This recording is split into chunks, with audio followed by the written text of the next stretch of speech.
So you're home, the kids are home, and your motivation at this point in the summer, she has packed up and left about 2 weeks ago. If you're trying to stay on top of your business, your full time job, and your sanity right now, and it is not happening, this episode is for you. I'm Laura Davis, a time management strategist for working moms who also have a side business. And today we are talking about how to manage your time when you have no motivation, no childcare, and no extra hours in the day during summer break. Now, before we dive into this episode, there are officially 4 VIP planning day spots open for the summer. So if you're feeling overwhelmed with summer break schedules, transitions, or really just trying to juggle all of the things, we will create a 90-day momentum plan during your VIP day together. So in one day, we will map out your entire quarter so you know exactly what to work on and when to work on it to put momentum into your business so that you can enjoy the rest of your summer and accomplish your big business goals. You can learn more and grab your VIP planning day at thelauraddavis.com/VIP. All right, let's get into today's episode. And I want to start with the fact that this episode is really about the fact that it's not necessarily about discipline, right? So let's start with this. Low motivation does not mean that you are lazy or undisciplined. It means that you're likely maxed out either mentally, emotionally, or physically, right? Like you are physically maxed out. And summer break can be truly a beautiful season, but it also brings a ton of variables. Your kids are home from school, you're spending more time at the pool, at the beach, having fun, more vacations, more adventures, and there seems to be a lot less structure, right? And when the structure goes out the window, our momentum as business owners can also go out the window as well. And that's because momentum serves as an important precursor for motivation. So a lot of times you might feel extra motivated, and it's because you've built all of this momentum. So it's kind of like the chicken or the egg, right? Like, do you get motivated from building momentum, or do you build momentum from being motivated? And I would argue that you actually get motivation from building momentum, which is just another way of saying taking action. So I want to shift away from relying on motivation to actually building a realistic rhythm that gets you into action and into that momentum that will then lead to motivation. And if you are someone, and I've been guilty of this too, if you are someone who has been waiting for motivation to come back before you take action, I want to offer you a different approach that we are talking about today. And that is to create momentum through rhythms in your life instead of waiting for motivation to strike and motivation to hit you. So this might mean setting up some routines and guardrails that support you even when your energy doesn't, or your energy is running low. These rhythms, routines, guardrails, whatever words you want to use interchangeably, think of them kind of like brushing your teeth, right? You don't wait to feel inspired to brush your teeth. You just do it because it's a part of your daily living. And so these rhythms that can help you build momentum, the hard work is going to be up front, right? You're going to build these rhythms and then they just become a daily part of your life. So they don't take as much effort, but they create even more momentum that will get you to that level of motivation that you need to continue to take action. So today we're going to talk about 3 strategies to help you create momentum in the summer break season by using rhythms in your life. And so the first one that I want to talk about is creating a daily anchor. And I will say this is one of my favorite kind of tips, tricks, hacks, whatever you want to call it, to create momentum for you. And that is a daily anchor. So one thing that grounds your day. That is what a daily anchor is. It is one thing that grounds your entire day. It can be a short morning routine. It can be an afternoon walk. It can be an end of day reset. This rhythm is something that really jumpstarts your brain into action mode. And it's the switch that you flip that instantly adds structure to a possibly chaotic day. And so notice that in the examples that I gave you, they don't necessarily have to be a daily anchor only in the morning time. It can also be a daily anchor in the afternoon or the evenings. And I use those examples, morning and evenings, because it's all dependent upon when you have the most energy, right? Or, for example, if you are a business owner with a side business like me, so you work full time in corporate America or another full time job, and you have a side business, maybe your daily anchor is something that you do after your corporate job that propels you into momentum to work on your side business. So, for example, maybe when you clock out of your corporate job at 5 p.m. every day, you immediately go on a 15-minute walk out in the fresh air, out in nature. And that is your daily anchor, your momentum start that catapults you into working on your side business from, let's say, like 5:15 to 6:15, right after whenever your family gets home. And whenever you're trying to think of like, okay, what is this daily anchor? Like, what should it be? I want you to think of those days that just seem to flow, right? Like you're laying in bed at the end of the day and you think, damn, today felt really good. I felt productive. I didn't feel stressed. It was a really, really good day. And think about what made that day feel that way. See if there is an activity that was really the springboard for you having that type of day.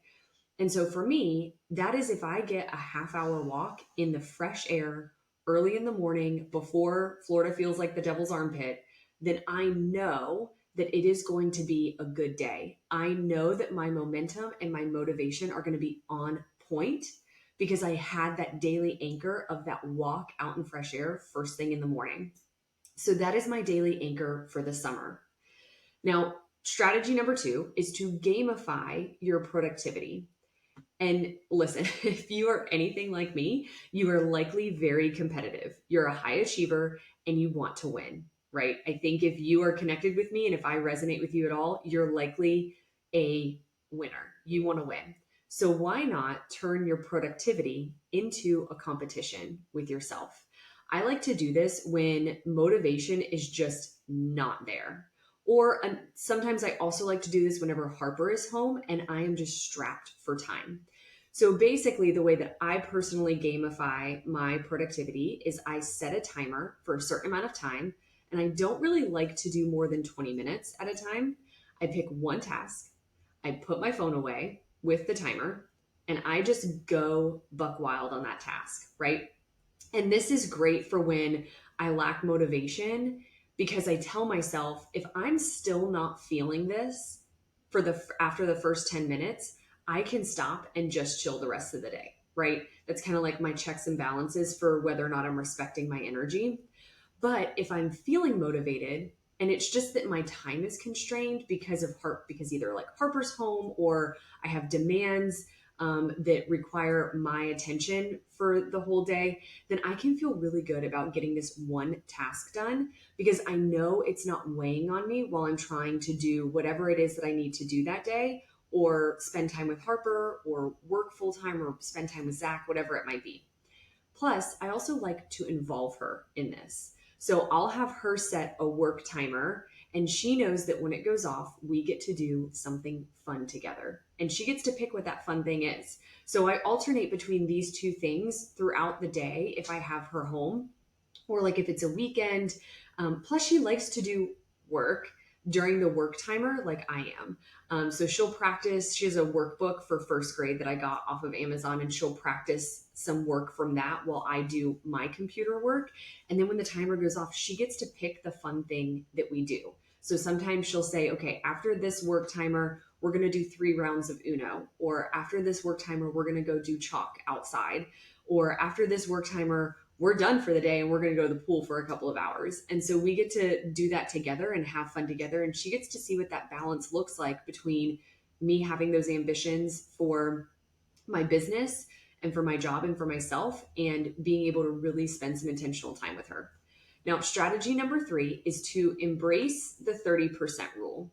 And stick with me on this one, okay? Because the 30% is kind of arbitrary. Sometimes, especially as women, our hormone cycles, our monthly cycles can greatly affect our motivation throughout the month, right? I put motivation kind of in quotes here because it actually isn't motivation that's lacking, but really your body is naturally wanting you to be productive in very different ways throughout the month.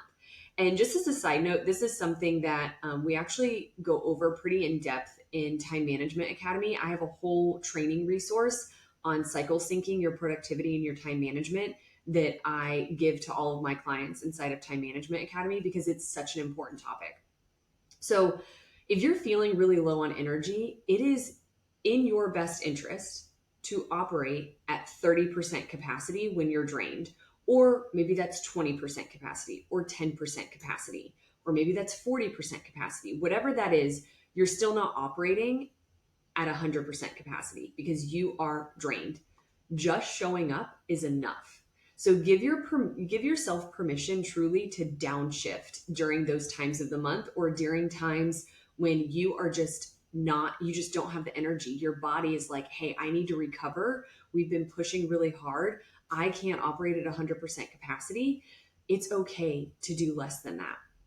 And if you don't respect these energy fluctuations, then you're going to burn out and you're going to deplete your energy and your motivation during times that are not naturally higher productive times. So, if, for example, you are feeling very low energy, low just energy and output, if you try to push through that and still be ultra productive at that 100% capacity, then when you do get back to naturally feeling very productive, you're actually still going to be burnt out and you're not going to feel that high productivity time like you normally would if you had rested when your body needed rest.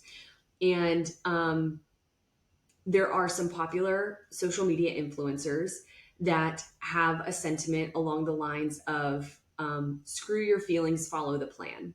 And I think that is one of the most damaging things that you can do as a working mom, especially when you have kids, because you have to respect your energy fluctuations. They do fluctuate. Your energy naturally fluctuates. That is a part of nature. You cannot change nature, right? So if you are trying to work against your natural energy fluctuations, you are going to end up at a much lower level of energy across the board than maybe one week having a lower energy fluctuation and the next week having more energy so you can actually get more done. And I guess this is kind of another way of saying that rest is productive. But I feel like when people say that, like they'll use it as like a quote on Instagram or something, they don't ever truly explain what that means or how to do it. And so that is your way of actually implementing and understanding what rest is productive truly means. So remember, success does not always look like hustle. Sometimes it looks like doing one focused thing at a time with a timer or resting more one day so you can have the needed energy to crush it the next day. Now, if you need help designing these types of rhythms and routines in your life that empower you to accomplish your goals, even during super chaotic seasons like summer break, then a VIP planning day is your answer. You can book your VIP planning day for this summer at theloradavis.com/VIP. And I cannot wait to see you in next week's episode.